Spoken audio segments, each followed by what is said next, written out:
শিল্প সাহিত্যের বিকাশ ঘটাতে গণতান্ত্রিক পরিবেশ নিশ্চিত করা প্রয়োজন বলে মন্তব্য করেছেন বিএনপির যুগ্ম মহাসচিব রুহুল কবির রিজভী।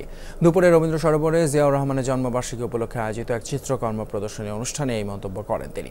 বলেন, রাজনৈতিক সংগ্রাম সংস্কৃতি ছাড়া বিকাশ লাভ করতে পারে না। একটি সমাজ যদি গণতান্ত্রিকভাবে বিকশিত হতে না পারে, সেখানে ফ্যাসিবাদের জন্ম হয়।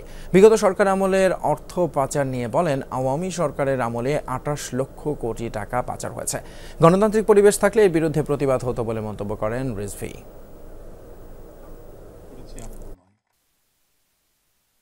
সত্যিকার অর্থেই শিল্পী সাহিত্যের অনুশীলন থাকতো, একটি যদি গণতান্ত্রিক পরিবেশ থাকতো, তাহলে এগুলোর প্রতিবাদ হতো এবং এই অনুশীলনের কারণে আপামর জনসাধারণের মধ্যে গড় রুচি আরও অনেক বেশি শানিত হতো।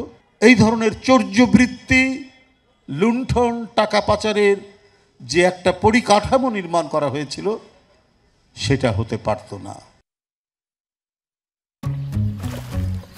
এখন তো জীবাণুদের থেকে বাঁচালে সারাদিন কে বাঁচাবে? ডেটল বাঁচাবে। ডেটল দেয় জীবাণুর বিরুদ্ধে 12 ঘন্টার সুরক্ষা বলয়। সুরক্ষার বিশ্বাস থাকুক দিনভর।